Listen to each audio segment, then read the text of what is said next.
September 11th, 2001, a bright New York City day suddenly plunged into darkness. The horror that unfolded would change the world and life as we know it. The unimaginable becoming reality.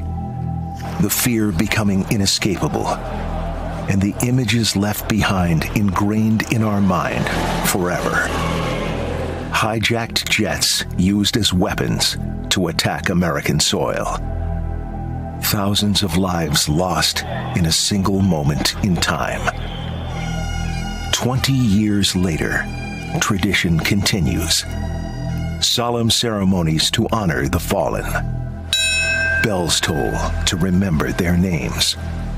A nation united in grief, but coming together, and will never forget.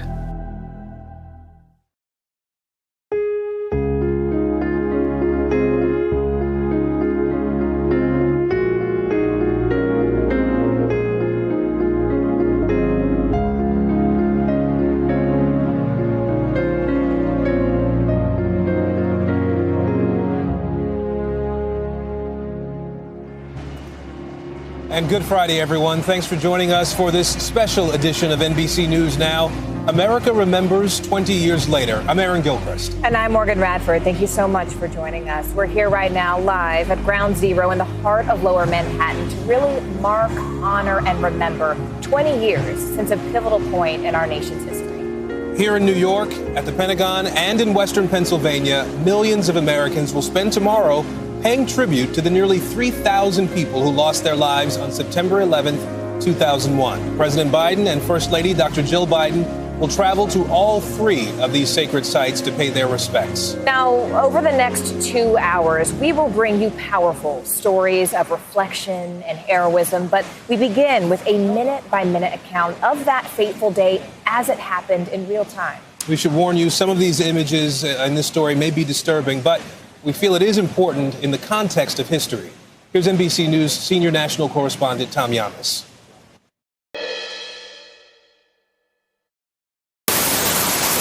We have a breaking news story to tell you about. Apparently, a plane has just crashed into the World Trade Center here in New York City. It's an image we will never forget. The World Trade Center on fire, thick black smoke starting to fill the blue sky. The beginning of a terror attack that would change our country and this world. On 9/11, it started at 5:45 a.m. Hijackers Abdul Aziz Al-Omari and Mohammed Atta clear security at Portland International Jetport in Maine, connecting through Boston. By 8 o'clock a.m., Omari and Atta, along with three other hijackers, are on board American Airlines Flight 11, departing from Logan International. Then at 8:19 a.m., Betty Ong, a flight attendant on Flight 11, contacts ground personnel. The cockpit's not answering. Somebody's stabbed in business class. And I think there's mates that we can't breathe. I don't know. I think we're getting hijacked. At 8:46 a.m., Flight 11, with 92 people on board, crashes into the North Tower of the World Trade Center. That crash killing everyone on board, severing emergency stairwells, trapping hundreds of people on the top floors of the tower.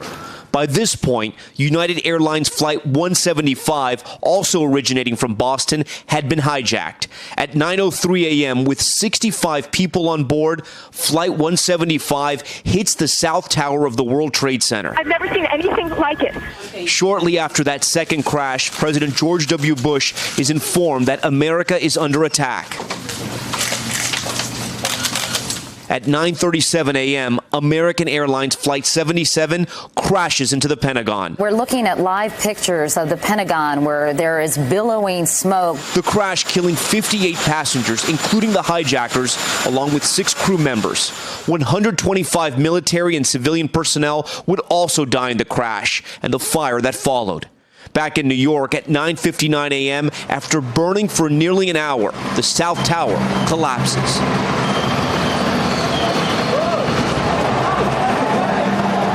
Hundreds of first responders and civilians are killed inside the building and in the surrounding area. Approximately 10:03 a.m., United Airlines Flight 93 crashes into a field near Shanksville, Pennsylvania. 9 minutes earlier, passenger Mark Bingham received this voicemail from his mother. Mark, this is your mom. The news is that it's been hijacked by terrorists. If you possibly can, try to overpower these guys if you can, because they'll probably use the plane as a target. Mark, the other passengers in the crew delivered on Mark's mother's request, taking on the hijackers, who crashed the plane roughly 20 minutes shy of their target in Washington, likely the U.S. Capitol. 10:28 a.m., after burning for 102 minutes, the North Tower of the World Trade Center collapses. 8:30 p.m. from the Oval Office, President Bush addresses the nation. The search is underway for those who are behind these evil acts. We will make no distinction between the terrorists who committed these acts and those who harbor them.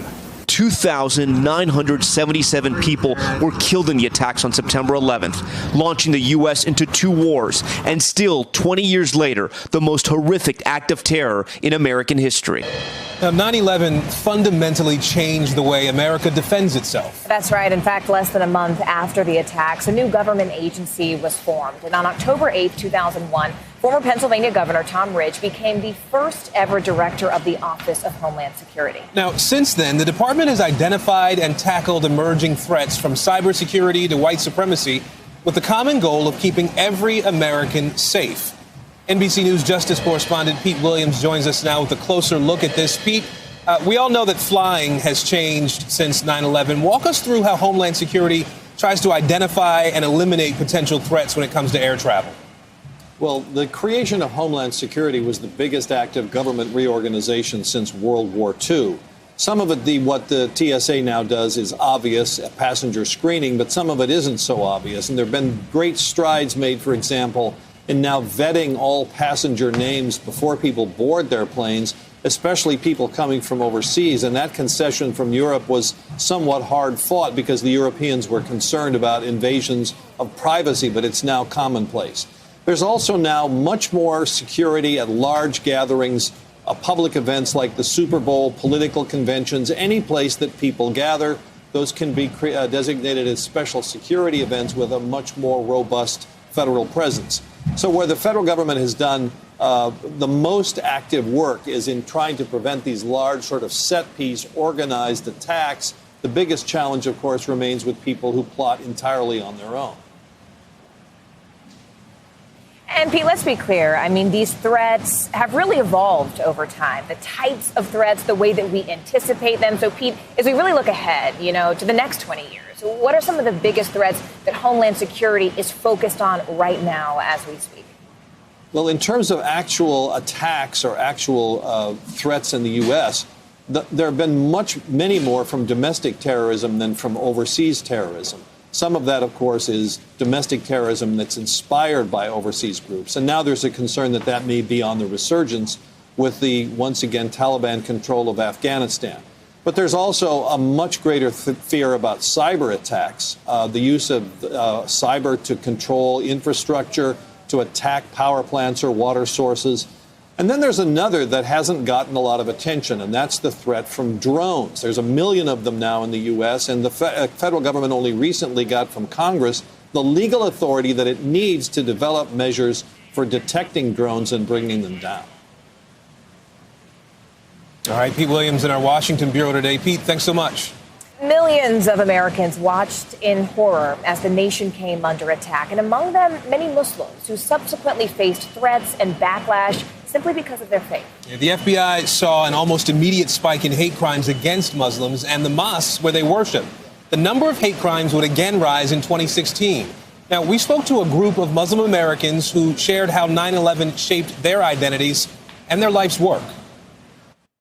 I was a college student during the horrific attacks of 9/11, and they literally actually changed my life. I went from being an aspiring high school English teacher to an activist and organizer defending Muslim Americans and Muslim communities. My first reaction as an American Muslim was like any other American. I mean, you're just in shock, you're in pain, you're sad, you want to, I don't think you have to necessarily serve in the military to be like angry and say, hey, I want to go find these people and, bring them to justice. I'm very Brooklyn. When I leave outside of New York City, people already know that I'm from New York City. So there's a lot of New York pride. And so first I felt just super angry and outraged. Like, this is my city. Like, how dare you? When people started calling me things like Taliban and Osama bin Laden and jokes and terrorists, that's when it really sort of hit home, where I'm like, I guess I am different. Muslims were nervous. They were concerned, and we were grieving for our country, and we were concerned about what the backlash might be. All I knew is that I grew up with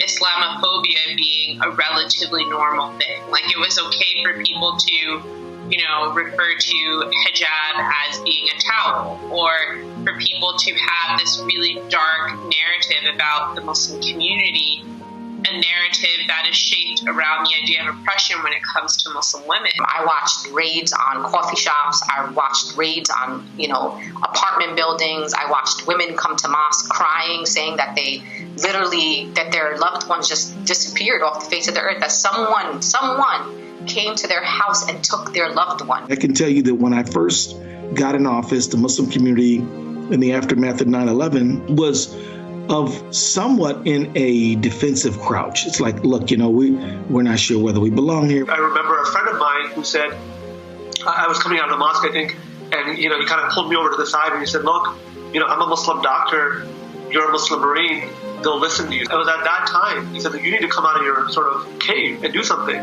There's no accountability for being an anti-Muslim, Islamophobic, even if you are a person with deep influence and power. You could be the president of the United States. Can't hide in the mosques, can't hide in our homes. We have to kind of go out and be ambassadors for each other. And it's certainly one of the roles that I kind of felt was important for me as being a Muslim campaign manager. I was aware that in many places I'm going, for many people, they may not see another Muslim or know another Muslim. And I think that was really the beauty of qualifying for a U.S. Olympic team. The hardest team ever to qualify, by the way, was that I feel like I flipped the narrative on its head. Not only that, to win a medal. So for me, the journey was much bigger than me. But what I do see that has changed in 20 years is the Muslim American community. I have seen more activism, more political engagement. I've seen more engagement in the democratic process and electoral politics. I've seen a new generation of Muslim Americans, one that is younger than me, that is unapologetic about who they are. Muslims are engaged in American public life and policy development and policy interest in a way that they never have been before, and that will only continue to grow. You will only see more Muslims engaged as elected leaders. You will see more of them get involved as voting participants in our democracy. I feel like it is a part of my faith, and it's my call to action to really live by the things that are important to me and the way that I see things should operate. And really it comes from a notion of equity and equality for everyone.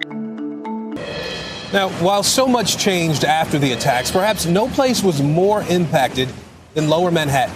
That's where we are right now. The attacks here at the World Trade Center really fundamentally changed Wall Street and had a lasting impact on the people who worked there and here that day.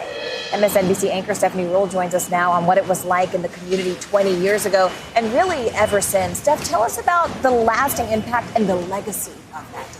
Everyone has a 9/11 story, whether you were someone who was running from Lower Manhattan to safety or you were someone running to your TV to watch the news. For me, I worked in investment banking, and Wall Street, the financial industry, was hit especially hard because guess where we are? We're in the financial capital of the world. A block from Wall Street, the towers house thousands and thousands of people working at investment firms. And unfortunately, so many of those lives were lost, and the industry was changed forever.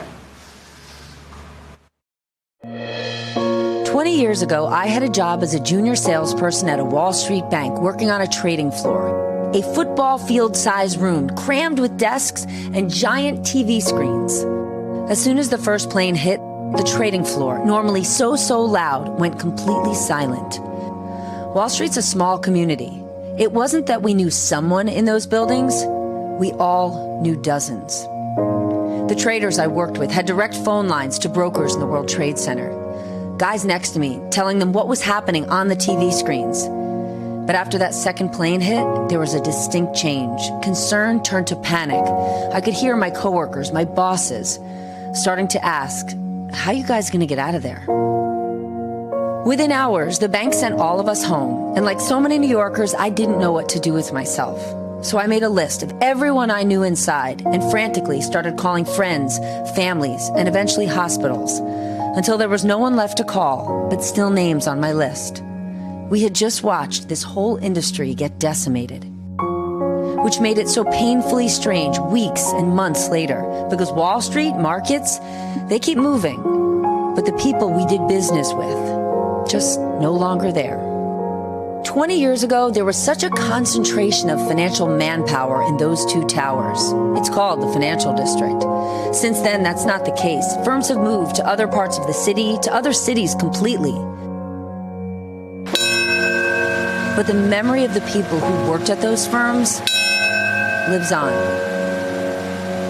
20 years later, many of their children, now adults, work at those companies, alongside the people who worked with their mothers and fathers.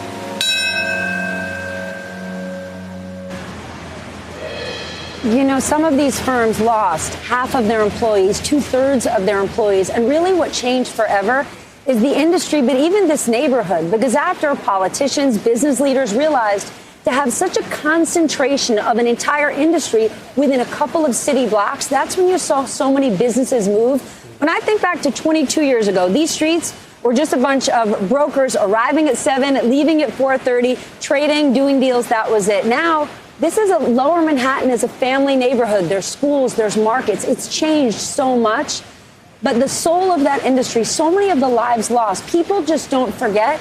But also so many people hold the weight of realizing that their lives were spared. And carrying that weight is also massive. Yeah. You know, all the people who didn't go to work that day, took their kid to school, who could have been in those towers, watched not one friend or two friends, but dozens of friends and colleagues lose their lives. You don't walk away from that. I think it's, it was a beautiful essay about what the community was like here for you. And we've been sitting there for a few minutes, and I've been watching you watch the coverage. Coming back here to this neighborhood, to this community 20 years later, what's that feel like for you today? It feels, sort of like yesterday, right? I think back, it was my boyfriend at the time, now my husband, calling him on the phone, and our phones went out, racing to our apartment, suddenly calling all your friends that you knew worked in those buildings, cross-referencing until you really did only have names left on the list, and they were going to stay on that list. And Wall Street is an industry where it's a lot like the news. These are your dear friends. A newsroom and a trading floor are the same. Nobody's got a corner office. They're sitting inches away from people. And suddenly those people, dozens of them, they lost their lives. It changes you forever. It makes you grateful and proud to be an American. Steph, if I can just say first off, thank you. I promised myself I was not going to be emotional today, but seeing that photo of you and just the way you explained the legacy generationally, that some of those kids are in those buildings. They do, but some of the people who lost their lives, their kids have their mother and father's jobs at those same businesses today. And what an honor that is. They now get to work with their mom and dad's colleagues and learn stories they didn't get to grow up knowing because they lost their parents when they were 4 and 5 years old. We're going to talk to some of those young people a little bit later in the broadcast. Stephanie, thank you. Thank you so much. And thank you for personalizing it, because it's something a lot of us didn't have the experience of feeling that day. You're both so young. Thanks. There's much more ahead on this special edition of NBC News Now. Coming up next, we're going to tell you about some humble heroes. Having executed missions and saved people's lives in the fire department as well as in the military, that's a tremendous honor. The unbreakable bond between a group of men who put their lives on the lines to save others while serving their city and their country. After the break, the story of this brave band of brothers.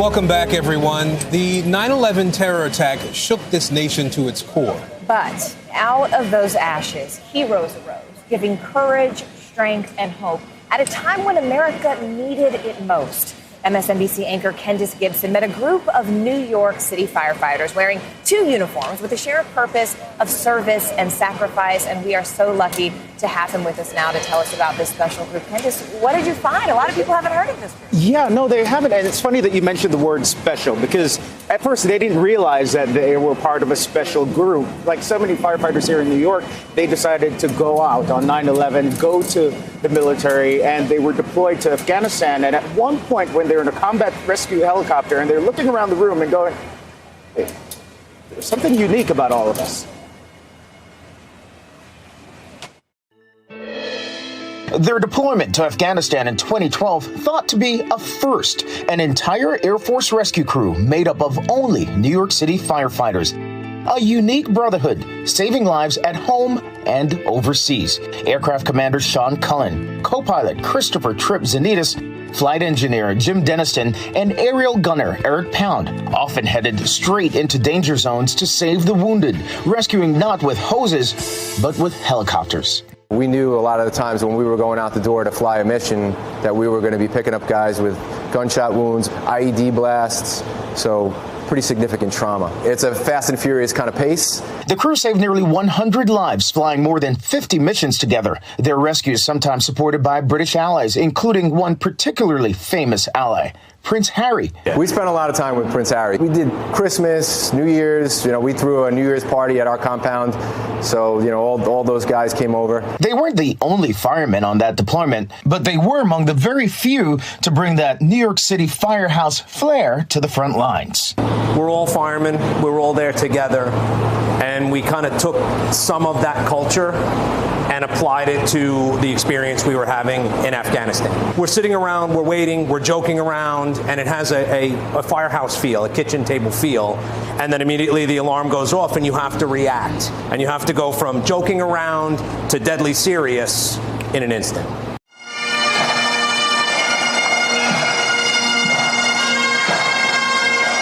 That incident came in 2018, 6 years after that deployment together. Tripp and a fellow New York City firefighter, Chris Raguso, were among 7 service members killed. It was a helicopter crash in western Iraq. It's devastating.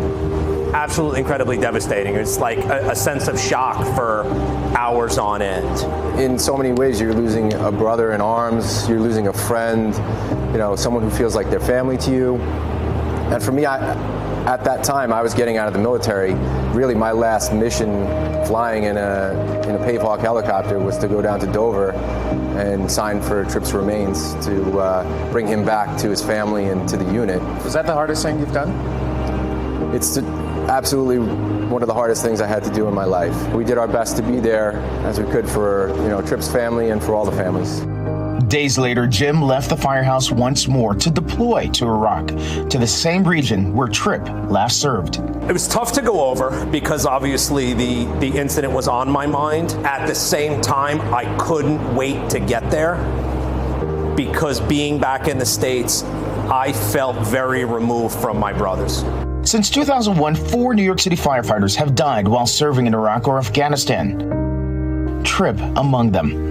What certain things happen and you're like, you feel or see his presence still? I find myself wanting to call him. And I'm like, oh man, I gotta call Tripp and see what he thinks about this. He was one of the most genuine human beings that I've ever come in contact with.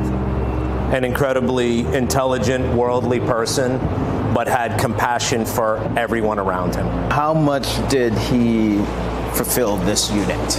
I'll give him anchor status. He was always prepared when he came every day. He would show up ready to go. True professional.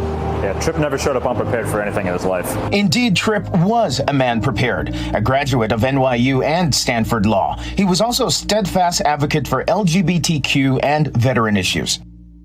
On September 11, 2001, Tripp was a young college student living just a few blocks away from the World Trade Center. Instead of running away from Ground Zero, he ran toward it to help. Eric was already in the military on 9/11 and deployed soon after. Sean, fresh out of college, was working on Wall Street when it all happened. You saw one of the explosions from one of the planes. Yes, I did. Shortly thereafter, I kind of had a self-reflective moment, finding that I wanted to do something else with my life with a little more purpose. Now, 20 years later, part service member, part firefighter, completely dedicated to helping others. At the end of the day, the end goal is the same. Every day I went out there trying to help someone who needed some help.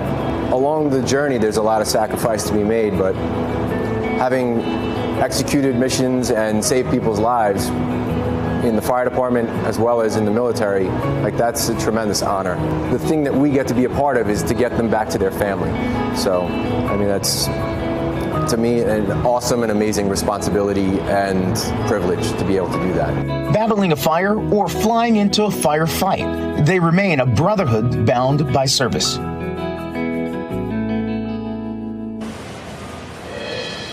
Just an incredible group of guys. We're so lucky that they're, sharing these stories with us about how they've shown up year after year in so many different ways. Tomorrow is the 20th anniversary. Have they talked about how they actually plan to spend tomorrow? They're going to spend it the way they spend many anniversaries, the way they spend many celebrations, or when they're mourning people. They're going to spend it in the firehouse. It's what firefighters do. Of course, there's going to be a huge feast. And many of the victims' family members and Tripp's family members will be there with them. Family is the key word there for sure. Absolutely. Candace, thank you. Thank you. Our special coverage continues in a moment. When we come back, taking action to prevent the unthinkable. We'll take you inside an elite agency within the New York Police Department whose mission is stopping attacks before they even start. Stay with us right here on NBC News Now. Welcome back to this special edition of NBC News Now. America remembers 20 years later. Now, since the 9/11 attacks in New York City and Washington, D.C., outside D.C., I should say, and in Shanksville, Pennsylvania, terrorism has evolved. But so have the strategies of law enforcement, including the NYPD. NBC News investigations correspondent Tom Winter got an up-close look at the special division that deals with anti-terrorism. Tom joins us now to tell us about that. Hi, Tom. Well, good afternoon. One of the key things, as beautiful as this memorial is down here, is the NYPD wants to avoid having to have any more of them in New York City. And that's what they're focused on every day and elsewhere around the country as they share that information. They say they've got three fronts to this. They've got the Al-Qaeda and ISIS threat is one front that they're looking at every day. They're looking at the domestic terrorism front, and they're looking at the cyber front. When it comes to terrorism, New York City's police department isn't afraid to publicly show force. But in the shadows, in places they don't allow cameras, the brains of the department work 24/7. So I would imagine after these events that we're probably going to see a pickup. This is the NYPD's Intelligence Bureau. We decided that if we really want to do this right, we have to have a dedicated force that is specially trained. The man in charge, a 37-year veteran NYPD cop from the beat, Chief Thomas Galati, determined to try to stop the next terror attack, building on the lessons from the past.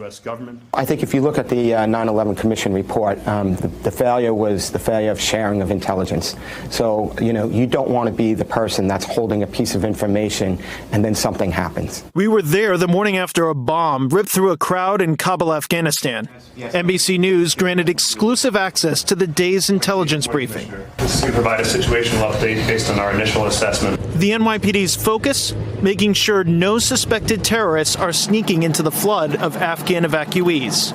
They're being vetted by the DGSI, which is our equivalent of the FBI. Right away, Galati spots a potential problem. There's been some reporting from the UK that some of the people there were actually no-flied. Yeah, or on some other kind of watch list. The lesson of 9/11, Galati says, identify the threat overseas before it comes home to New York City. How? 15 NYPD posts across the globe. So essentially, the sun never sets on an NYPD detective. No. Assistant Commissioner Rebecca Weiner, based at a secret location in Lower Manhattan, says there's more plots than ever. There's been 51 plots and attacks against the city in the last 20 years. Half of those, 25, have been in the last 5 years. A rising number originating at home. Other actors, like racially, ethnically motivated violent extremists, white supremacists, neo-Nazi, what we call accelerationists, and then anti-government extremism. Keeping the country safe from any threat is a personal mission for Galati. Ground Zero is just a half mile from his office.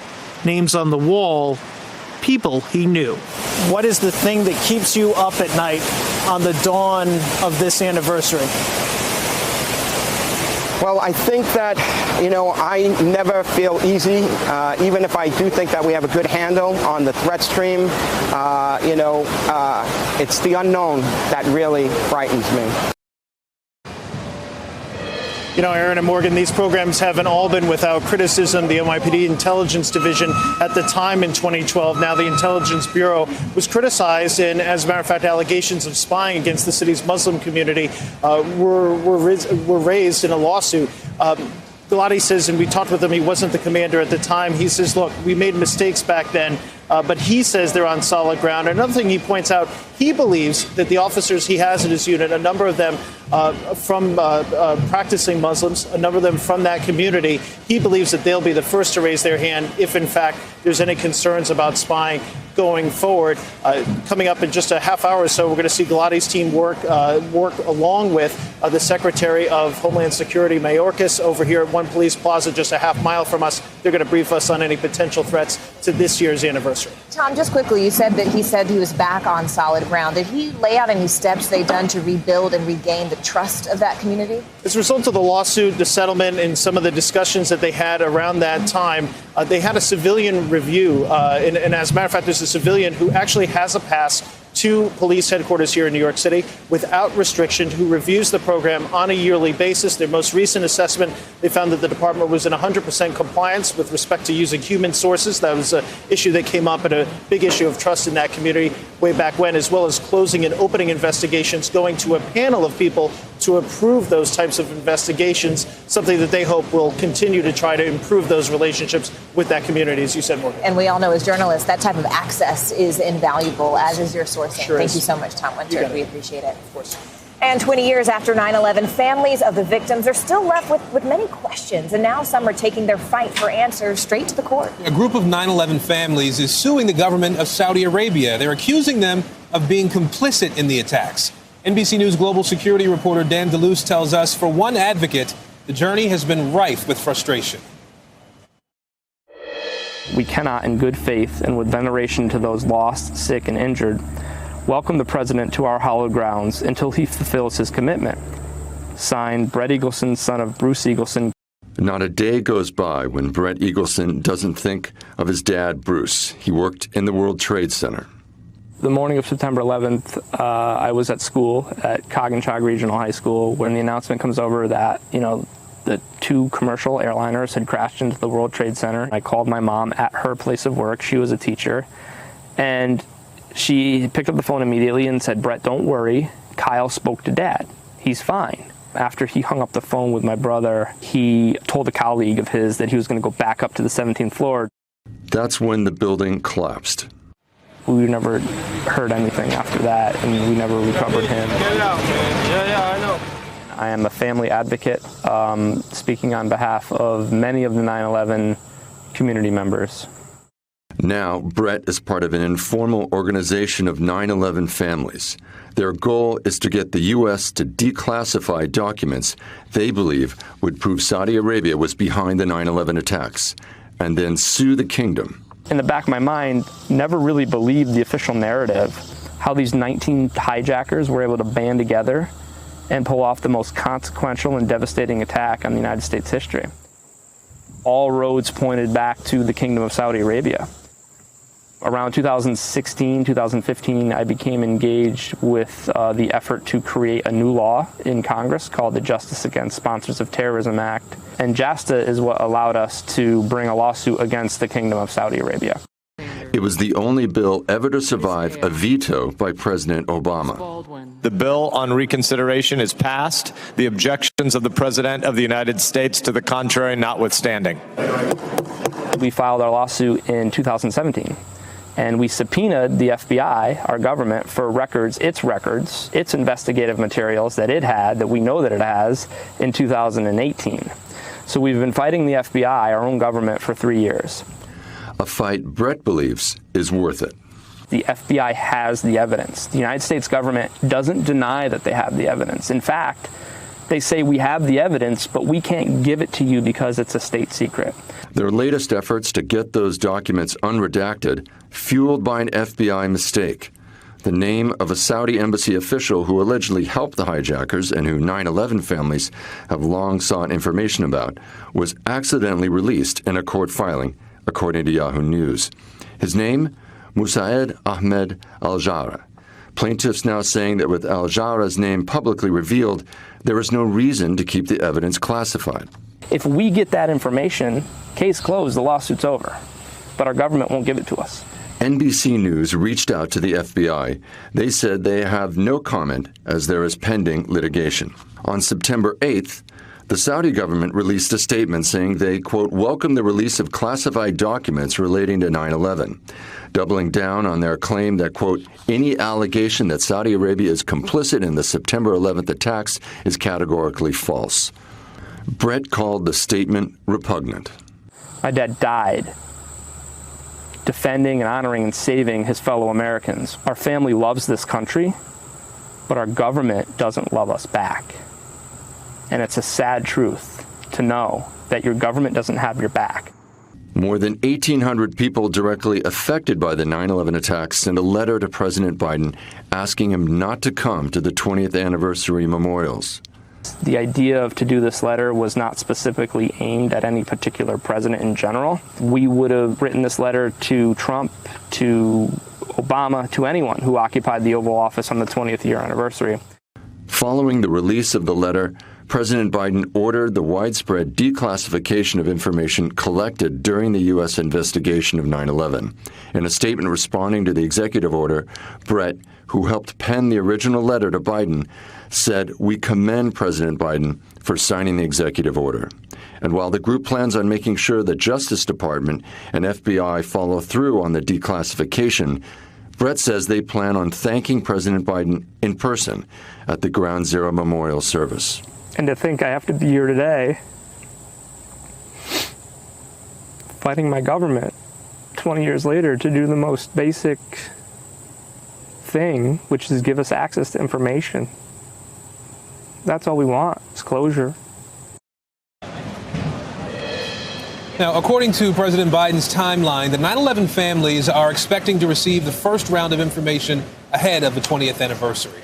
We're here at Ground Zero, but for thousands of first responders and volunteers, this site is simply known as the Pile. Yeah, for 9 months, Port Authority officer Lieutenant Bill Keegan worked the Pile looking for survivors. Keegan was in charge of rescue and recovery teams working the overnight shift 6 days a week. Lieutenant Keegan joins us now. And Lieutenant, first, I have to thank you so much for your service and for being here. It was my honor. And really, everyone who was alive during that time remembers exactly where they were that day. It's like that generational pivot point. Some people remember where they were when JFK was assassinated. Our generation remembers 9/11 and exactly where we were standing. You were here. You were here on that day, and your job was to search for these survivors. What was it like then? What memory sticks out that you simply can't get rid of when you think about that day? Remembering back, I remember in 1993 when I responded to the first bombing, and I went through a checklist in my mind of what I would like to do when I got here, what equipment I would like to see here. But when we got here, the devastation was overwhelming. We didn't even know where to begin. We just started clawing with our gloved hands in the beginning, just trying to find some sense of some life that we could get, people rescued. And obviously that transitioned into a recovery very quickly because of so many people did not survive the collapse. Well, it's the 20th anniversary now. How are you reflecting on 9/11 today? What goes through your mind when you come to this site right now? Well, I'm very proud of the rescue recovery workers that worked those 9 months that allow us to have this. Let's face it, we were the foundation going through that horrible time of the recovery mission. And what I look back on is the people who did the job. And those are the workers. And that's why on 9/12 this year, we're going to have a march through Tribeca to the Oculus Plaza, where we're going to gather all of the recovery workers, especially the building trades, so underappreciated, the contribution of the New York building trades and the New York construction companies. Without them, we wouldn't have been able to do our job. Lieutenant, before we let you go, I just want to ask you really briefly, so many kids weren't even alive then. This is just something they read in their history books. Just briefly before we let you go, what do you hope the next generation remembers about what you saw that day? The resilience. The resilience of New Yorkers and of this country, that we will come back, we will fight back, and we will overcome. The resilience of America. It's a beautiful thing. We appreciate you and all the folks like you who run toward danger to help us. Lieutenant Bill Keegan, thank you. Thank you very much. Well, they were complete strangers until the attacks of September 11th. What they experienced together ended up forging an indelible bond between four people who are still united to this day, really making sure the victims are never, ever forgotten. Their story coming up next.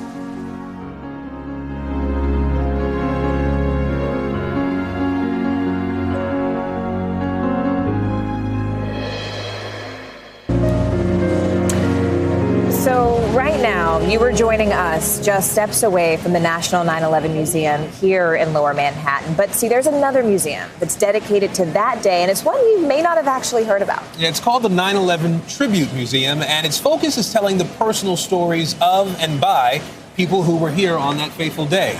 NBC News Now anchor Savannah Sellers spoke to 4 volunteers at the museum. She joins us now with a little more of their story. Hey, Hi, it's so good to be with you both here. Thank you so much for having me. That's right. So this museum is really special because its focus is on the victims, and it's run by people who were actually there, who were impacted in some way. And as we hit 20 years, I was wondering, we say so much about never forgetting. So I wanted to ask the people who cannot forget because they were there, how are we doing with remembering? Greg, Anne, Jeanette, and Joan, strangers before that tragic day, have each minute of the morning of September 11th, 2001 seared into their memory. I wound up getting in the fetal position. I resigned myself to the fact that my life would end that moment. Greg Hansen was a lieutenant with the fire department's Engine 24 on 9/11. Hansen entered the North Tower and heroically helped others evacuate. He made it out with just moments to spare. Anne Van Hein's husband, Bruce, a firefighter with Engine 41, wasn't so lucky. And in March of 2002, they would find his body, and he was carried out by firefighters from Squad 41. Jeanette Gutierrez and Joan Mastropolo were part of the fabric of the neighborhood of Lower Manhattan. Jeanette was already at her desk that morning, just across the street from the World Trade Center. At 8:46 a.m., I heard and I felt the first plane hit the North Tower. Joan was across the Hudson River at her Jersey City office. I watched in horror. I could not believe what I was seeing.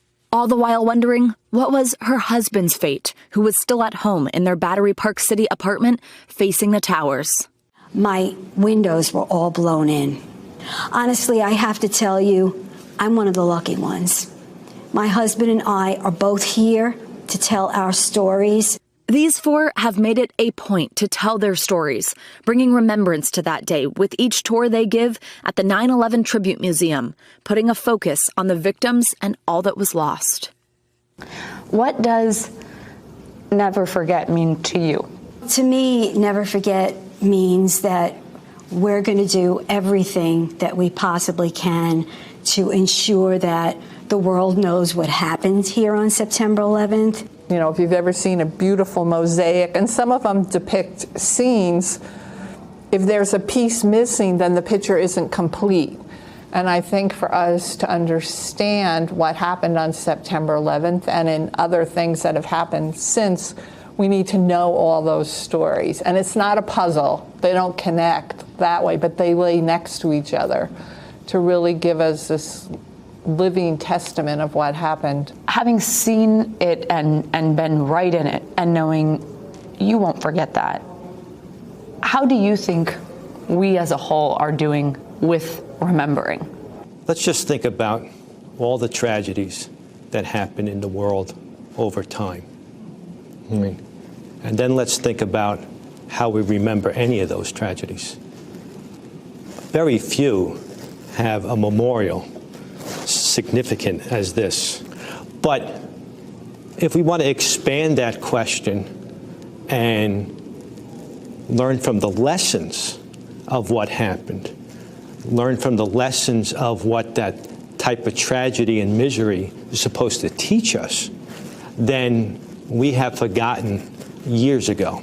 You can never forget what happened that day, but what we really shouldn't forget is what happened that day after, how we were united. That's what we need to never forget. The very halls of this museum keep this group united, finding understanding and compassion they sought for years.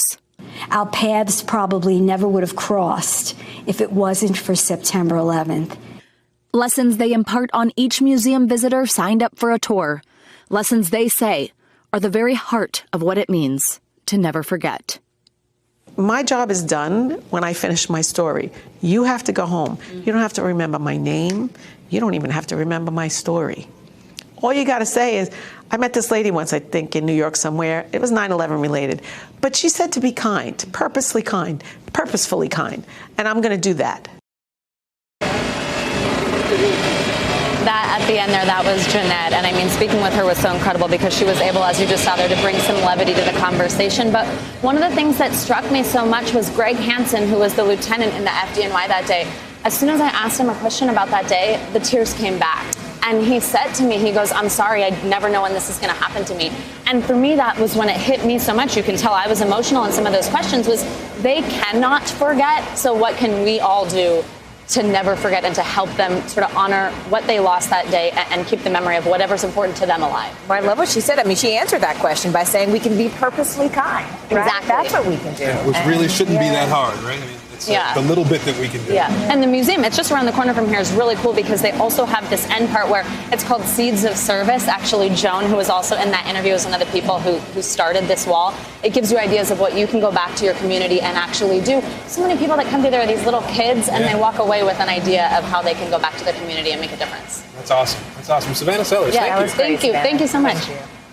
We will have much more from the Pentagon, Shanksville in Pennsylvania, and from here at Ground Zero in our next hour. Our special coverage of the 20th anniversary of 9/11 continues right here, right now. September 11th, 2001.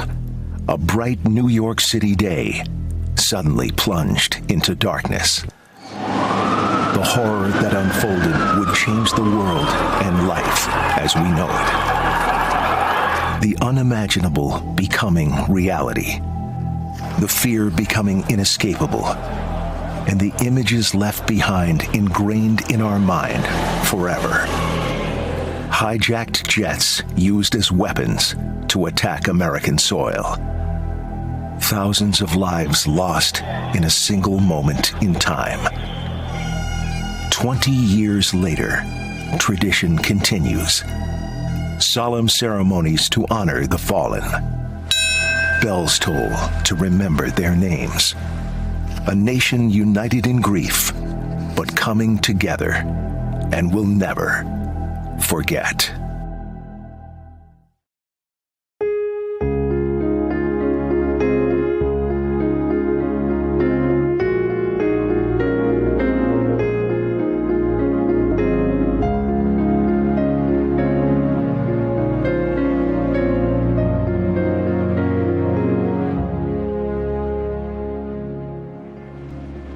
Always we remember. Everyone, we want to thank you so much for joining us because this is a really important day for us. It's a special edition of NBC News Now, America Remembers 20 years later. I'm Morgan Radford. And I'm Aaron Gilchrist. We are here at Ground Zero in the heart of Lower Manhattan today.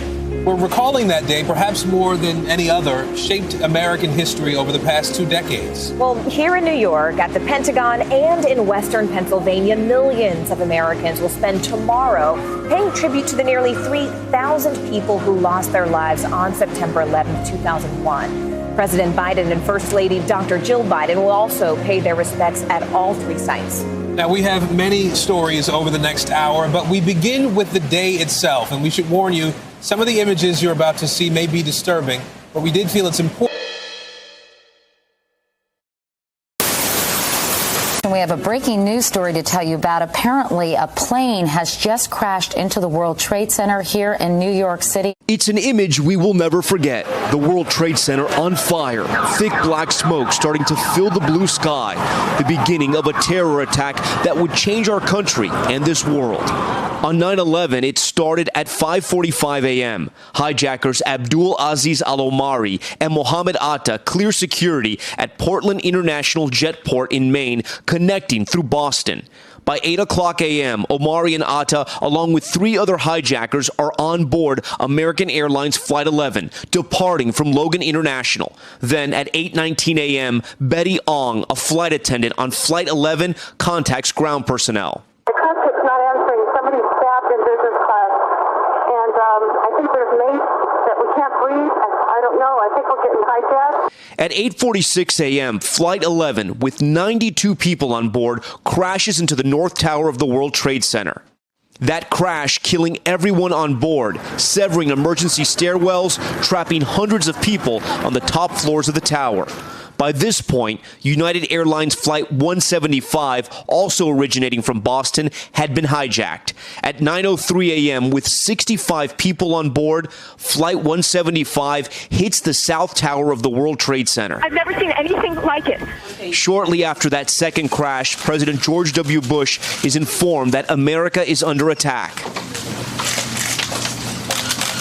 At 9:37 a.m., American Airlines Flight 77 crashes into the Pentagon. We're looking at live pictures of the Pentagon where there is billowing smoke. The crash killing 58 passengers, including the hijackers, along with 6 crew members. 125 military and civilian personnel would also die in the crash and the fire that followed. Back in New York at 9:59 a.m., after burning for nearly an hour, the South Tower collapses.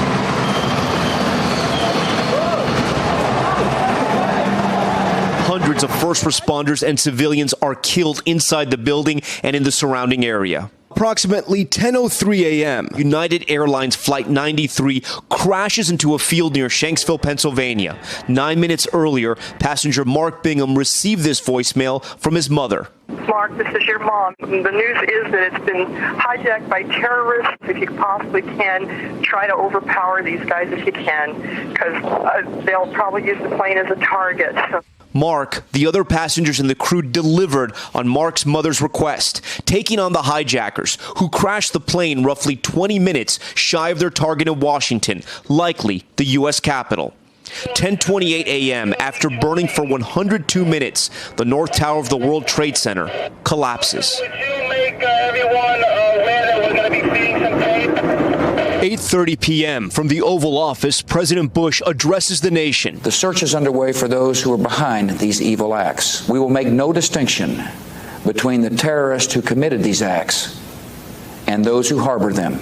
2,977 people were killed in the attacks on September 11th, launching the U.S. into 2 wars, and still, 20 years later, the most horrific act of terror in American history. That was NBC's Tom Yamas, and we're here live at Ground Zero. You may actually hear the bagpipes that are playing beautifully in the background. This is the New Jersey State Police. They're marching and they're honoring those who lost their lives. But this is also really about honoring the families. You can see them there with their badges on their shoulder. They're playing the drums. They're coming through with their procession. And they're making their way toward the reflecting pools that are here at Ground Zero. And there's another group coming through on the other side of the camera here that you can't see. Another bagpipe. Port Authority Police. Port Authority Police. And then part of what they're doing, as we said before, is not just honoring, their brothers and sisters who they lost that day, but also about honoring, protecting their legacy for their families. And the families of the 9/11 victims have been waiting 20 years for justice to be served. But they've encountered some pretty lengthy roadblocks. Yes, this week, the self-professed 9/11 mastermind and 4 others were back before a judge at Guantanamo Bay, Cuba. NBC News national security correspondent Ken Delaney has been following the trial. He is there for us. Hi, Ken.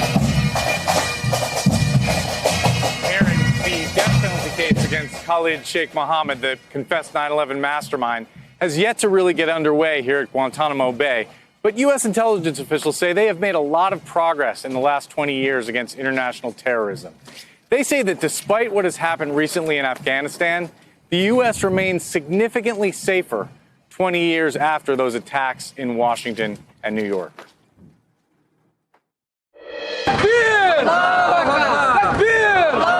Troubling images in Afghanistan sparking fears of a new wave of terrorism. A country that harbored those who planned the 9/11 attacks once again under extremist rule. The new Taliban interior minister, a wanted killer with a $10 million reward on his head.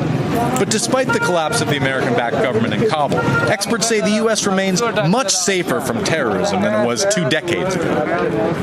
The short answer is absolutely we're safer. We're safer here at home because we've got an integrated intelligence community and law enforcement in a way that we never had pre-9/11. We're safer globally because we have a network of allies who have similar structures set up. None of that means we're safe, but we are absolutely safer than we were 20 years ago. Safer because America spent hundreds of billions of dollars shoring up its defenses at home and abroad. The FBI aggressively unraveling domestic plots. The CIA and the military hunting and killing terrorists in Yemen and Somalia, Pakistan, Afghanistan, Iraq, and Syria, with commando raids and drone strikes. When intelligence officials briefed Congress earlier this year on the major threats facing the country, they focused on China, Russia, and climate change. Terrorism was not near the top of the list. I think we have to be clear-eyed about the reality, looking at the potential terrorism challenge, that both al-Qaeda and ISIS in Afghanistan remain intent on recovering the ability to attack U.S. targets, whether it's in the region, in the West, or ultimately in the homeland. After years of sustained counterterrorism pressure, the reality is that neither of them have that capacity today. Officials tell NBC News that analysis hasn't changed since Kabul fell to the Taliban. But some experts worry that over the long term, Afghanistan could become a terrorist breeding ground once again. But without an embassy and bases on the ground, it will be much harder for U.S. intelligence agencies to track the threats there. Losing that presence in Afghanistan will make it harder for us to partner to find those targets. The Biden administration says the U.S. will do what it takes to prevent that. We have the ability and the means to carry out over-the-horizon counterterrorism capabilities, and we're going to defend ourselves. No one disputes terrorism will remain a threat. But with more than 650,000 Americans dead from the COVID pandemic, many national security officials are reassessing what the real dangers are. And Aaron and Morgan, one of the legacies of that success in the war on terror is here at Guantanamo Bay, Cuba, where there remain 39 prisoners, some of whom are in indefinite detention without charge. And officials here and defense lawyers are dealing with the legacy of the torture that some of them experienced at the hands of the CIA. Back to you guys. All right, Ken Delaney and for us in Guantanamo Bay, Cuba today. Ken, thank you.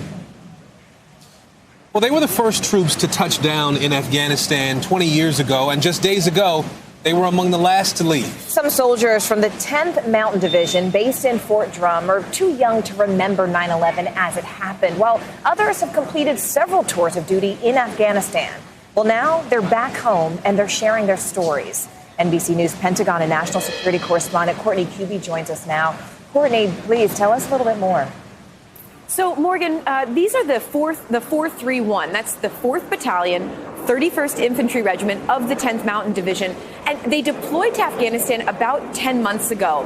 Their mission there was to close down bases all over the country. They planned to come home in May, but they were extended time and time again. Their final mission there, to close down the airport in Kabul and that large and difficult evacuation mission. This unit saw it all. There for the beginning and the end of America's longest war, soldiers from the 10th Mountain Division at Fort Drum, the first conventional unit in Afghanistan after the September 11th attacks, now among the last U.S. troops to leave. The guys that you see back there that were downrange, literally packing up every single one of the containers, responsible in clearing every single base in Afghanistan. Scheduled to return in early May, but extended. Their final mission there, securing the evacuation. NBC News caught up with the troops just as they arrived back at Fort Drum. We could go anywhere on base quickly to respond to anything. Including picking up Americans and Afghans who needed help. We tried to avoid going too far out of the perimeter. The security threat there is just too high.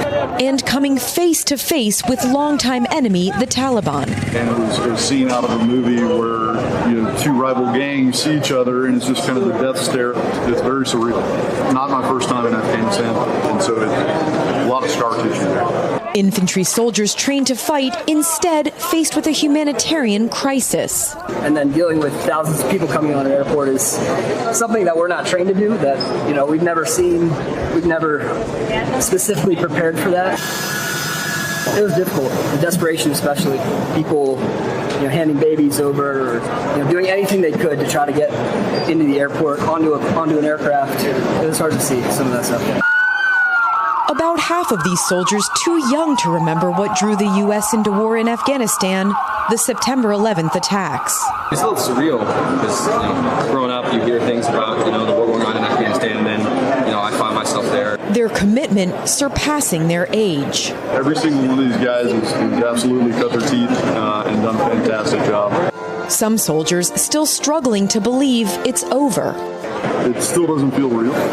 You almost feel like you're going to go back. They always talk about unfinished business. It just feels like at some point in time you're going to get called back over there. Hopefully it's not my son.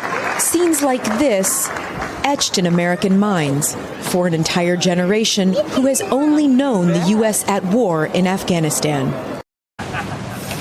Tomorrow, of course, is the anniversary of the attack on September 11th. And this time, for the first time since that attack 20 years ago, the U.S. will commemorate that day with no U.S. troops on the ground in Afghanistan.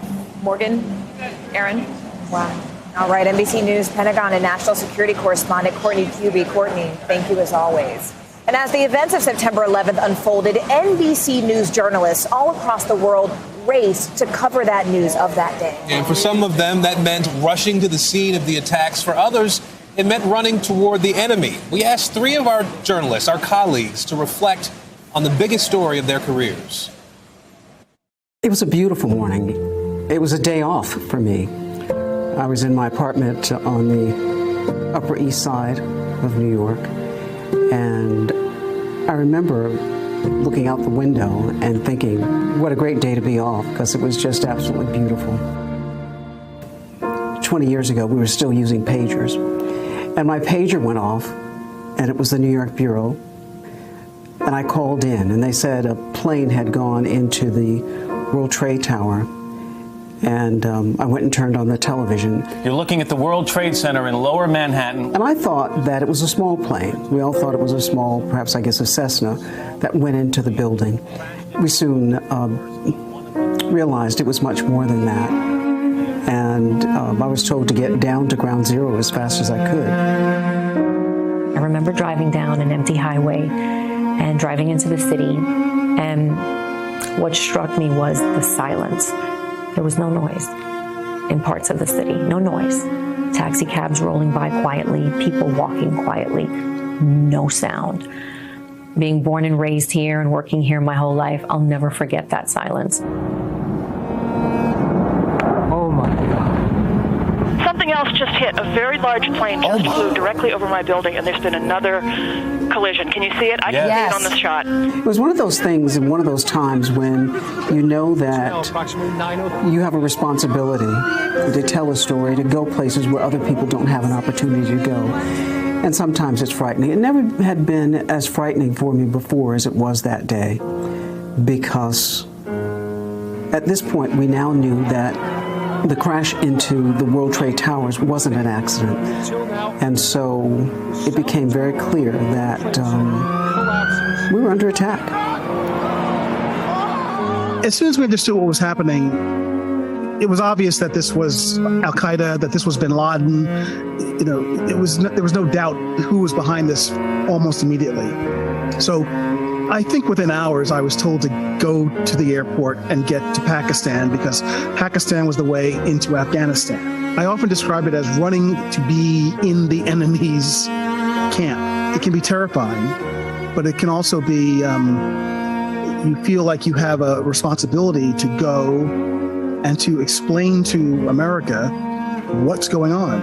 It was important to tell what piece of the story I could from the vantage point that I had.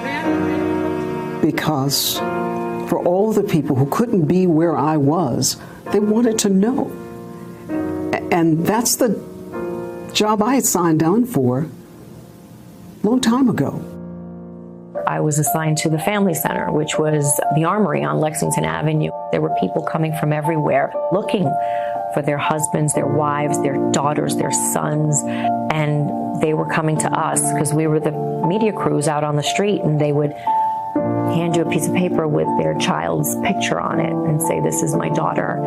And we would talk to them and put their child's face on TV and, hope for the best. And we knew that a couple of days in, if these people weren't found, they weren't going to be found. But we felt it was the least we could do. We want to return now to Islamabad, Pakistan. NBC's Ron Allen. For us as journalists, reporters, it gave us a story, a mission, something to focus on that we still focus on now, obviously 20 years later. That's why what's happening in Afghanistan now is so troubling to anybody who's ever been there. You worry about the Afghan people, and you just hope and pray that somehow they're able to endure whatever happens. This is a profound responsibility, one we should hold dear and we should respect, and we should do this job of journalism as best we possibly can. Rahima Ellis, NBC News at the World Trade Center. Those were our journalists who all still work at this company: Rahima Ellis, Darlene Rodriguez, and Ron Allen. And that package is what we call in journalism a natural package, so that we hear sound from the people who were there in their own voices. And that was beautifully edited by our producer, Alex Cruz, who just really honored their legacy and their stories with that. So, Alex, we also want to thank you. Some really powerful storytelling there. There were so many stories to tell in the aftermath of 9/11, and one of those is about a man named Sal Puglisi. He responded to a radio call for help in Lower Manhattan that day. Well, now Sal responds to a new calling as Mr. Puglisi, passing on lessons of 9/11 to the next generation of first responders. Take a listen. As Sal Puglisi runs his students through emergency response exercises, he's speaking from experience. Where are you evacuating them to? Think about the area. What's going on around the area? Some of his incoming seniors at the Urban Assembly School of Emergency Management will soon apply to the specialized EMT program at their high school. The lessons they're learning now are 20 years in the making. So the stuff that I'm teaching kids now kind of comes from a lot of the errors and failures of 9/11. It's getting this new generation of first responders caught up and learning the process. Sal never expected to become a teacher. In many ways, 9/11 was the turning point that led him to the classroom. I don't really know how to articulate it properly, but just knowing that this was something that I knew was going to haunt me for the rest of my life. On September 11th, as Sal and his partner, Pablo Rodriguez, drove down to the Twin Towers, he quickly realized it was going to be a day unlike any other. We didn't get to see the first glimpse of what the building looked like until we got onto the FDR in the 40s. And I was driving and just looking like this is not at all what we thought we were going to. We got out and we heard this crazy low grumbling noise, and we looked up and really didn't see anything, and then we heard the second plane hit the building. We just kind of grabbed everything we could, and we decided to go further north. After a quick turnaround at New York's Beth Israel Hospital, Sal and Pablo were heading back downtown. We were kind of on autopilot at that point. We just, again, the mantra was stay together, no matter what, stay together. As we got a little closer, we heard this loud noise. And we looked up, and that's when the building began to collapse. We just started throwing anybody that was running into the back of the ambulance. There was no stretcher. There was a lot more room back there. We had lost everything. Sal later learned that two of his regular partners, Keith Fairbairn and Mario Santoro, died in the collapse. I knew that I probably shouldn't have been alive at that point. It took years for me to kind of face what could have happened. A national tragedy that became a personal turning point, leading Sal to look for a new sense of purpose, one that eventually led him here, a school in Lower Manhattan, not far from Ground Zero. You know, we always said we'll never forget, right? It's one of the mantras of 9/11, especially for all the survivors. It's a very personal saying, but now I have the opportunity to build a curriculum and literally honor all the people we've lost, especially Keith and Mario. In any way I wanted to. Now an emergency management teacher, he launched a first-of-its-kind program in 2013. I did feel like an ownership, I still do, to the curriculum. It kind of stems from 9/11, and so many lessons have been learned, and the direction is out of these big instances. Lessons his students now use to save lives, like Isabella Kobiz, who rescued a young child with the very CPR training Puglisi taught her. He gives you a vision of like what you could really do. And as much as he hopes his students turn into the medical professionals he's prepared them to be, there's a much bigger lesson he hopes they leave with every single day. The biggest takeaway would be to really do purposeful things with your life, pursue their passions, find those things, because you don't know, what tomorrow's going to bring. These kids, they really are incredible because through this specialized EMT program, they have the opportunity to earn credits. And this is through part of their community work. And so they're really getting a chance to engage and work with their community. And they can also get college credit. So they're able to really have hit both things at the same time while beginning to progress in their own careers. Yeah, good for them. It's great to see. Yeah. We want to share with you now an unforgettable photo and an act of heroism at the same time, things that still resonate 20 years later. Adam Harding from our NBC station in New York spoke to the woman in the photo and the family officer Amoroso left behind. This was helping a dazed woman after she managed to escape the Twin Towers on 9/11. This was a photo that I saw over the summer. It has gone viral so many times over the last 20 years, but for 2 decades, nobody knew who the woman being rescued was. We knew the story about the officer, but this woman's story had never been told. And so for the past few months, we had worked to connect this mystery woman with the widow of the officer. And it is a connection 20 years in the making, one that the family is certainly glad to have each other in their lives. It was here. It's a pretty sad day. That's why everybody needs to remember it. Everything changed. Look at this. It's very overwhelming. 20 years ago. Sad. Very sad. The names of those we lost. It's all the names. Etched into our memories. Let's see if we can find her name. Stories like Chris Amoroso's. What happened here is, it's a tragedy. I love the flowers. He left behind a baby girl. When'd you get married? November 26, 1999. And a wife, Jamie. We got married not too far from here. He was a Port Authority police officer. How proud was he when he got the job? He loved it. Assigned to work at the World Trade Center. What do you remember about the morning of September 11th? It was a beautiful day. I remember he left and he said, I'm working at the World Trade Center. And I said, okay, just be careful. And he's like, he goes, what's going to happen? The horrors of that day may never go away. I knew when the second tower fell, I had like a feeling that it wasn't going to be good. I just knew. But in her husband's final moments, she was able to see just how fearless he truly was. A single photo. It was given to me. Of the moment he saved a woman's life before he ran back into the burning towers. It was good and bad. We have the proof. He was a hero. He saved this woman. What does that say about your husband? I'm not shocked. But he was just a good guy.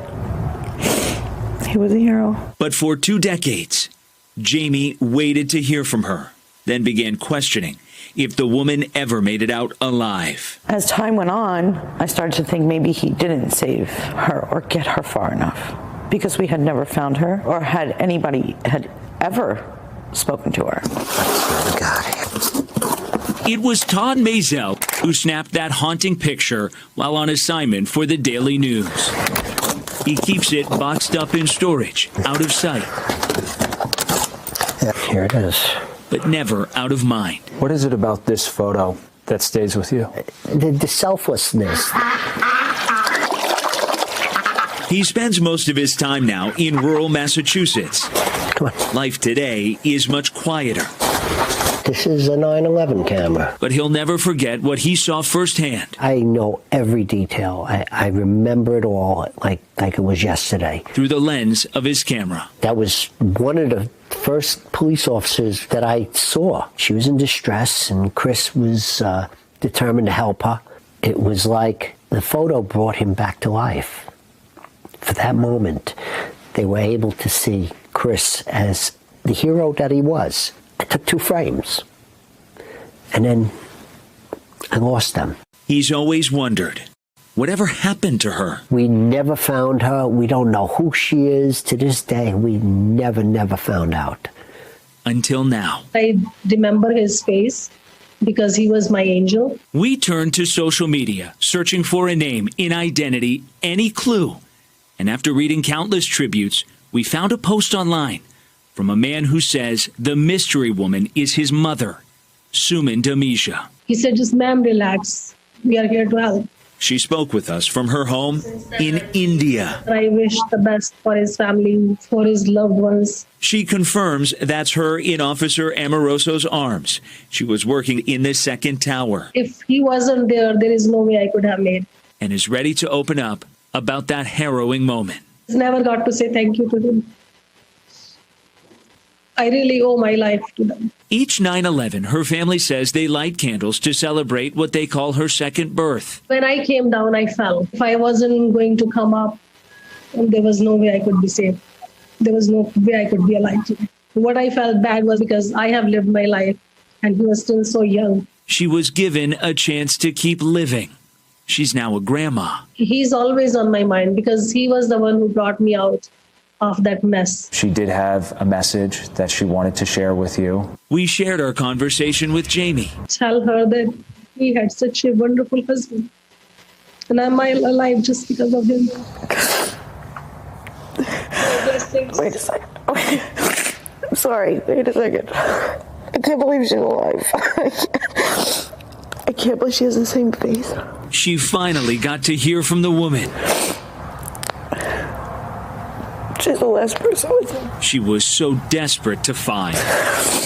There's reasons. He went in with a purpose and was to save as many people as possible. The fact that I get to hear somebody say it. And after 20 years... Hi, Suman, how are you? The two connected. I cannot believe I am looking at you. I cannot believe this. You look exactly the same. If I walked past you on the street, I would have known who you are because I've looked at that picture so many times. Yes, you look exactly the same. A long overdue meeting. And I'm glad he did his job that day. This way you could be with your family.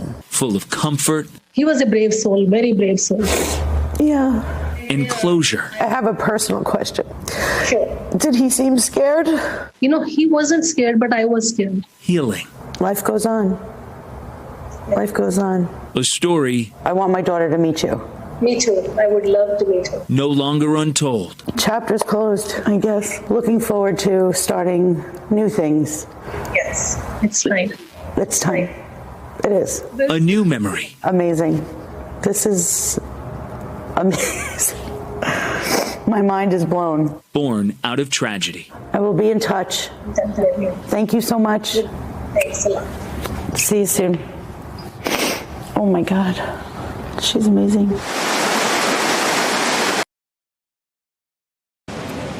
Now, Adam, first off, I mean, this is an incredible act of journalism on your part. One, you found her. I have to ask you how you found her. And two, have they met? Well, first of all, we have to give complete shout out to my producer, Rachel Belly. She was the one who found her, and our photographer, Mike Del Giudice, for helping tell this story that we had worked on for several months. They have not met. They have plans to meet. They have stayed in touch ever since we put them in contact a couple of weeks ago. In fact, I got a text from Jamie earlier this week how thankful she is to have Suman now in her life. And what's amazing is, in the immediate aftermath of 9/11 for a couple years, Suman was open to talking. She had done interviews, but was unaware of this photo. She didn't know about it until about 2011. And at that point, she was living far away, and she had closed this chapter in her life. It was just too hard for her to keep coming back to it. So Jamie, for so long, had prayed over her, and I finally called her and said, we would like to talk. And she says, well, after 20 years, I can't imagine what else I haven't seen. Unless you tell me you found this woman. I said, we did. I have something to tell you. And the rest is history. So they have connected. Yeah, and they connected so well, so immediately. It's beautiful. Just beautiful. Yeah. You did a great job, Adam. Thank you so much. This is Adam Harding, everyone from our NBC station here in New York. So, Adam, we thank you again. For thousands of families, 9/11 is a wound that will never fully heal. Just ahead, our Stephanie Gosk on what makes getting closure for these families really so complicated. Stay with us.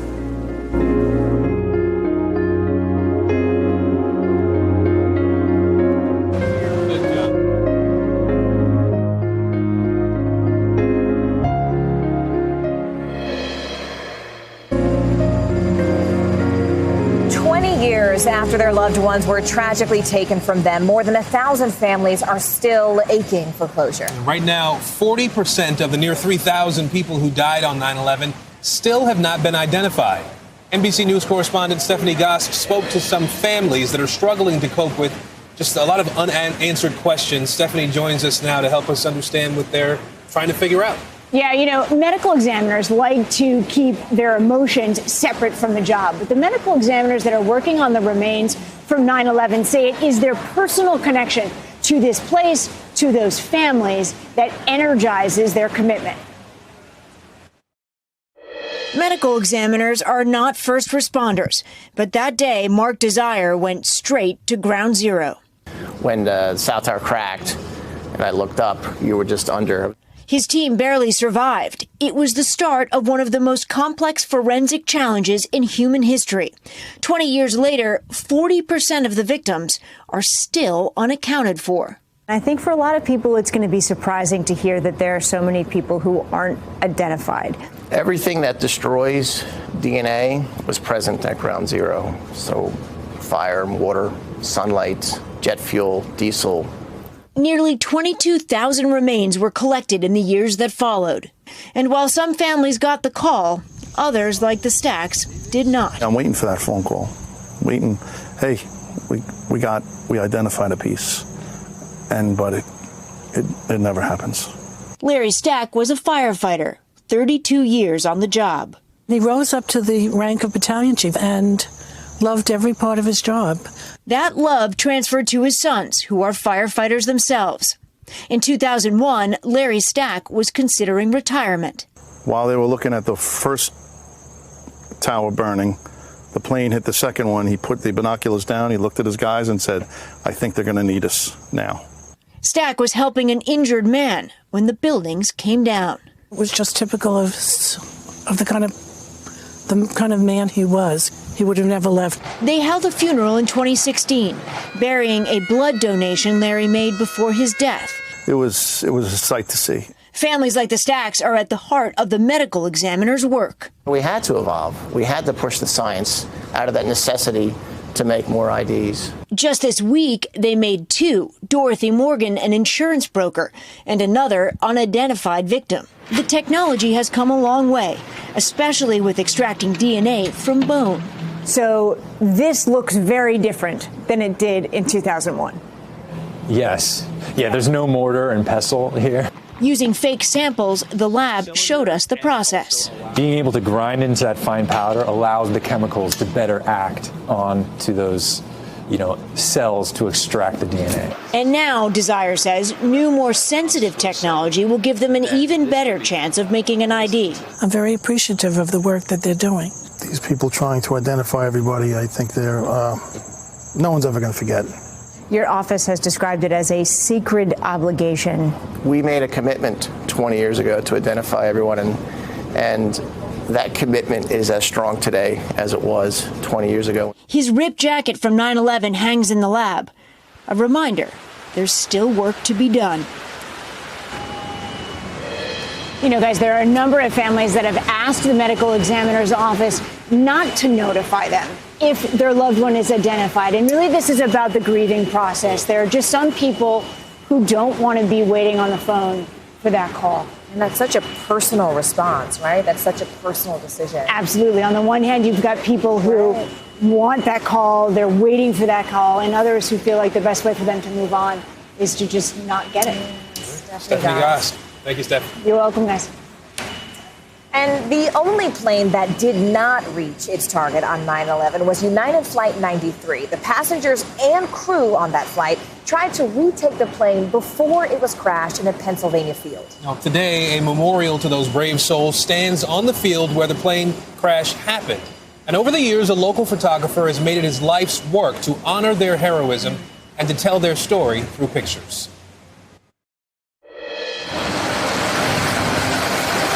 Most of us will see lush rolling hills in the Pennsylvania highlands, but Chuck Wagner, he sees grounds for hope. America was really hurting in those days, and this is a place where people came to heal. This place is the Flight 93 Memorial near Shanksville. On 9/11, 40 passengers and crew members on United Flight 93 decided to fight the 4 terrorists who took control of their plane. The hijackers crashed it into a field 18 minutes before it could get to Washington. The efforts of 40 brave men and women that day cost them their lives, but saved hundreds at the Capitol. Today, a tower of voices honors their sacrifice. 40 wind chimes inside a 93-foot-tall instrument, a memorial in sound, voices living on. Chuck Wagner has also found a way to honor their heroism, a memorial in pictures. This was truly a special place, and I wanted to be able to share it with the world, basically, to see what I've been seeing and try to experience in their way what I've experienced. Wagner compiled and published 2 books of his photos, images he began taking from the earliest days of a temporary memorial and for more than a decade that followed. Plenty of pictures of ceremonies and dignitaries, but Wagner will tell you the images that endure feature the unknown in moments of solemn, beautiful reflection. The most fulfilling pictures I take are of emotional pictures of people's reactions to what they're looking at. From the visitor center overlook that juts out along the flight's path, people see a memorial plaza and a wall of names. A simple, powerful remembrance that draws hundreds of thousands of visitors every year. From a respectful distance, Wagner captures scores of moments as people left tributes, flowers, flags, even medals, looking for a way to touch history. Some people didn't have anything in their car, and they would just leave a toy from their child or just any other kitchen tool, seriously, and leave, there's something to make a connection to the site. Wagner's connection spans the entire 20 years of this site. He became an ambassador of the story of Flight 93 before the memorial was even built. His first day here was September 16th, 2001, 5 days after the crash, when he was a heavy machinery operator and came to help excavate the site. Here I am in the middle of all this, and it's very surreal, especially in the morning you walk in and before anybody starts, the sun's coming up and it's so quiet, and who am I to be able to do all this? And but you felt like it was important for you to do it? Didn't everybody? Everybody wanted to do something. I was blessed enough to be part of it, and I considered it an honor.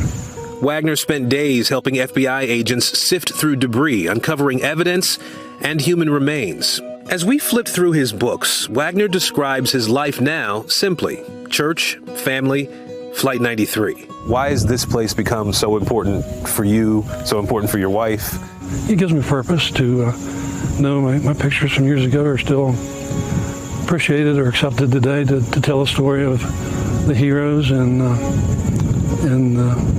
what they did here. One of Chuck's most powerful images was taken near the Wall of Names. Just on the other side, a few hundred yards away, there is a boulder. It is a marker for both the crash site and a burial site. Only family members of the 40 are allowed to get this close to the impact site, where a few years ago unidentified remains were buried. The little boy in this photo lost his father on 9/11. And he was sort of emotionally connected with his dad, I think, on the rock laying over top of it. So his grandfather then asked me for a copy of the picture. He appreciated the emotion brought forth that his grandson was mourning for his own father.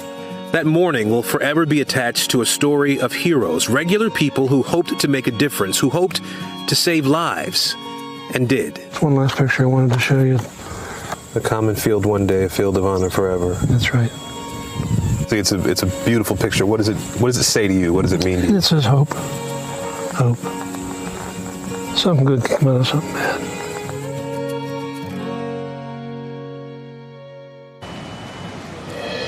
Now, the National Park Service manages this site. It's also been doing an oral history project where they've been interviewing family members, they've been interviewing first responders. Some of those conversations are included in Chuck Wagner's book, and you can find out more about the book and those oral histories. That's all on the Flight 93 Memorial website. I'm so glad that you got to tell his story and that he was open to sharing it, because for those of you who are watching, Aaron, even in our editorial meetings, is always fighting to make sure that these types of stories are told, that these heroes are honored. He's always fighting for veteran stories to get on our air, and so I am just so happy that you were able to share that. They're amazing stories. We're fortunate to have the jobs we have and tell stories like that. To have you tell them. Thanks. The New York City Fire Department lost 343 members on September 11th, but the losses have mounted in the years since as many succumb to illnesses related to working at Ground Zero. Tom Von Essen was the FDNY commissioner on 9/11. He joins us now. Commissioner, we appreciate you being with us today. What do you remember about the initial calls that something had happened at the towers? Just that it was inaccurate. It was a small plane crashed into the North Tower, and it wasn't too long that the chiefs arrived. The first group of firefighters got up in elevators, so they knew that it was not a small plane, but it was a commercial jet. A tremendous amount of fuel at a very high speed did a damage that was so significant. All the lines that would have brought water up to where they needed it to put out the fire were all severed. So there was no way of putting out the fire. And then it just continued to get worse as the morning went on. And Mr. Von Essen, we mentioned earlier just really this devastating mounting loss for the fire department in the years since the terror attack. How difficult, has it been for the department to really cope since then? We've always had incidents of cancer on our job. In fact, we were able to get a cancer bill way back in the 90s. But the amount of it since September 11th has really been overwhelming, I think, for so many of the firefighters and the families.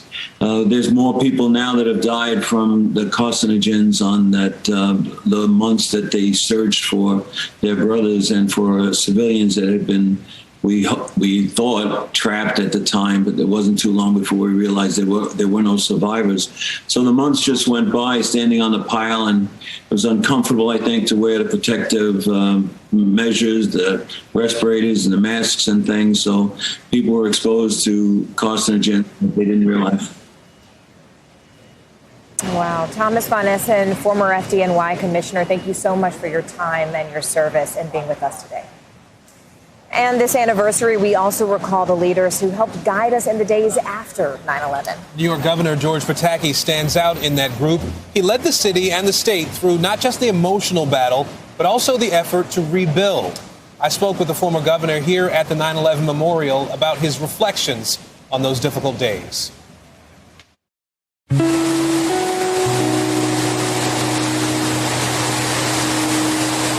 You look at the names and you understand the dreams that they had, the families they had, and they were all taken away that morning. George Pataki has been to Ground Zero many times in the last 20 years, and every visit stirs up strong emotions. That's one of the first things I do is I look at the names, because you just think of people from all over, from every walk of life, and then I'm almost always I run across someone I knew who died on September 11th, and it personalizes something that for us should never become numbers. This number of people died, this many firefighters died. It's about each individual's life.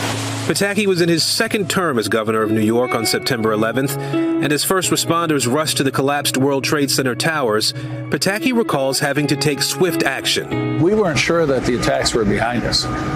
These came, for me, out of the blue and hadn't been anticipated. We had to be vigilant, had to make sure that we did everything possible to provide for the security of the people against a possible second attack. I signed an executive order to shut down the bridges and tunnels and increased security at the airports and mass transit hubs. So that was all things that, as a governor, I knew what we had to do and we were able to do it. We also needed to provide additional support for New York City. That meant bringing in the National Guard, state police, and firefighters from across the state to help in the search and recovery effort. Well, on September 12th, we still were hoping that we could recover a number of the people who had been trapped in the towers, that we could actually have survivors. And so that was the main focus, was to do everything we could to make sure that all the efforts possible were being made to save whatever lives might still be there. And sadly, it turned out there weren't very many. A reality that still weighs heavily on Pataki 2 decades later. Walking past the names of all the people who died in the attack evokes a sadness that never really goes away. Almost 3,000 lives, people just going to work, going about their business at a time of peace when no one anticipated something like this, and understand the incredible pain and agony that caused, not just for those families of the almost 3,000 who died, but for the country as a whole. For Pataki, honoring their memory meant building this memorial, building a new tower, and building a lower Manhattan that people could flock to again. How big a lift was it to bring this area back to something where businesses would return, where tourists would return? Ken Chanel calls me and says, we're American Express. We're a symbol of our country. And our workers don't want to be here. Our board doesn't want to be here. And they're scared. And what I need from you is assurance that whatever security, special security we need as American Express to stay across from Ground Zero, you will provide. And we didn't even have a handshake. It was just a call. And I said, Ken, you need it. You will have it. Take my word. It was that type of meeting to talk to people, convinced of the sincerity of our commitment to bringing New York back and making people safe. That was absolutely essential to make sure that we see what we do today, which is the vibrant economic center. Pataki believes Lower Manhattan is in bloom and is positioned to continue its resurgence and to remind us of the things we should hold dear. After September 11th, we were the most united I've ever seen in my lifetime. We weren't Republicans, Democrats, black, white, young, old, north, south. We were Americans. We've been attacked, and we were going to stand together. And that spirit of unity, that sense that we had a common life and a common destiny, lasted for a few years. And I think what we need to do, as we think back on September 11th, is reclaim some of that sense of unity. Now, this is the first time I met Governor Pataki, and you could tell that he's a politician's politician, but this was different. Coming here was different for him. When he arrived, before he left, he walked around the memorial. Wow. He touched the surface of it. He ran his fingers over the names there, and you could really see that it was something that left an impression on him, and really to this day, 20 years later, still really means something special. Not only as a politician, but just as a New Yorker, right? Very much so. Wow. All right, well, 9/11, it changed our country, and it also had a lifelong impact on thousands of families who lost loved ones that day. Among them, children, of course. Some were too young to have memories of their fathers or mothers. And now, 20 years later, a group of young adults is sharing their stories. NBC News Now anchor Savannah Sellers joins us now. Savannah, what do they say? I mean, they were so impacted in such a first-person guttural level that day. What do they say now? Yeah, that's exactly why we wanted to ask them, because, listen, it's, of course, this public tragedy that impacted the entire globe that everybody knows about. But then there were all these families, of course, that had this intimate loss that day. And then children who are going to grow up without their mother or their father. And it really did, of course, have an impact and shape who they are. So we wanted to get their perspective on marking 20 years. I remember my mom sitting us down and explaining that my dad was not going to come home. As more information came in and we found out that the Pentagon had also been attacked, it starts to become a blur. I was kind of so young that it was kind of hard to comprehend any reason that my father wouldn't come home. I remember everything. Madeline Morris was just 10 years old when she lost her father, Seth Morris, a managing director at Cantor Fitzgerald in the North Tower. Seth had previously survived the 1993 bombing of the World Trade Center. We had a local reverend come over and sort of sit with us and try and explain news that is unfathomable to most people, let alone children. For 23-year-old Brad Walls, it was a different story. Losing his father, Jeffrey, at age 3 meant he had very little memory of his dad or even 9/11 itself. I never really had time to make memories with my father, so it was almost like a sense of absence, rather a debilitating sense of absence, like growing up. Brad's dad was a lieutenant with the New York Fire Department. He responded to the North Tower shortly after the attack, but never made it out. I think one thing that has been interesting to navigate is just the duality of the loss. Robert Picior was 8 years old when he lost his dad, Joseph. An AW-1 with the Navy, Joseph was working at the Pentagon when the third plane struck. 9/11 being a very personal experience to those few thousand families that were directly impacted, but also understanding the significant impact it had on millions or billions of other people, in the past 2 decades. For Jess Wisniewski, comprehending the death of her father, Alan, an associate director at the Sandler O'Neill investment banking firm, was an undoubtedly complicated process. She was just 6 years old. Having such a public loss is isolating in a way because there's so much conversation about this event that changed the course of history. What was that like to kind of find your own emotions with it, to know how your own personal family was affected, and then have the whole world talking about it? It almost made me more reluctant to share my personal experience with it because it felt so small compared to, I guess, everyone who's impacted. While you can acknowledge that your loss was objectively greater than someone who didn't lose someone directly, it did affect everyone else. For Brad, Robert, Jess, and Madeline, finding a sense of community has been an essential part of their healing.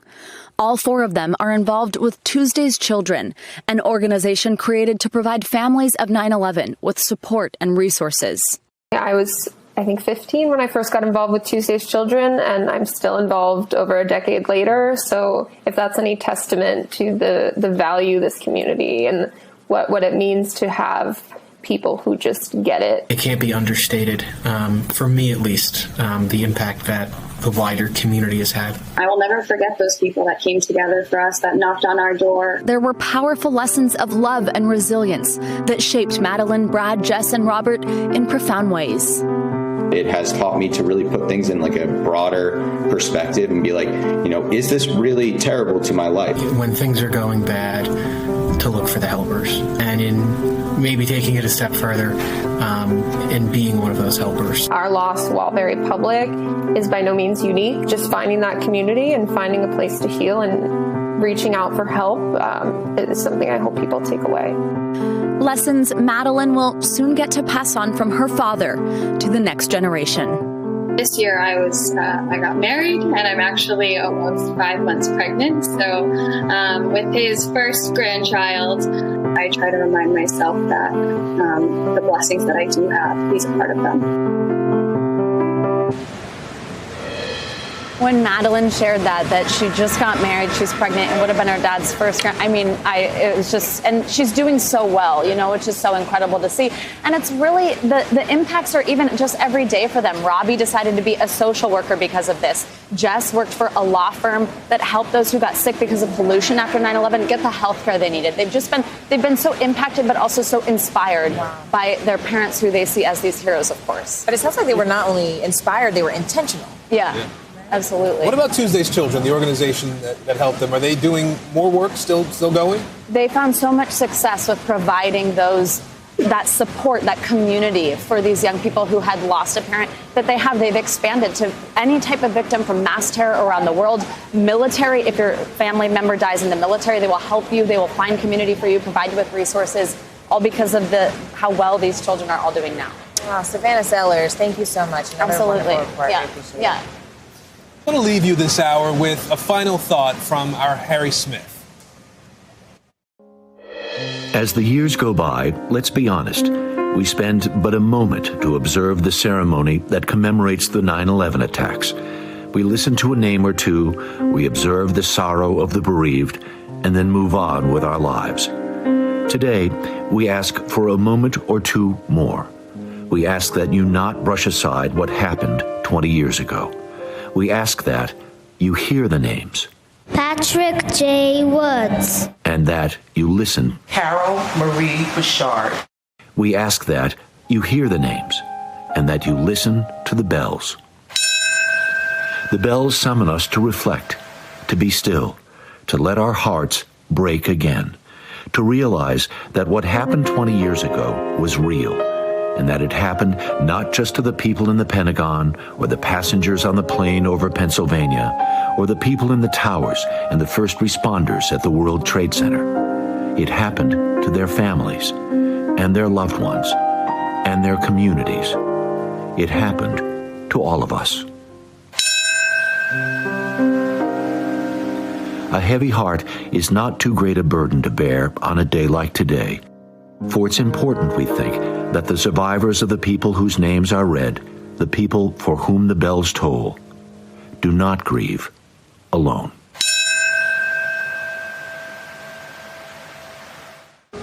That was Harry Smith and produced by our very own producer, Luke Oldham, who put that piece together. And we want to thank you so much for being with us for our special coverage this afternoon. It's been a pleasure to be with you as we honor and remember. I'm Morgan Radford. I'm Aaron Gilchrist. The news continues right now.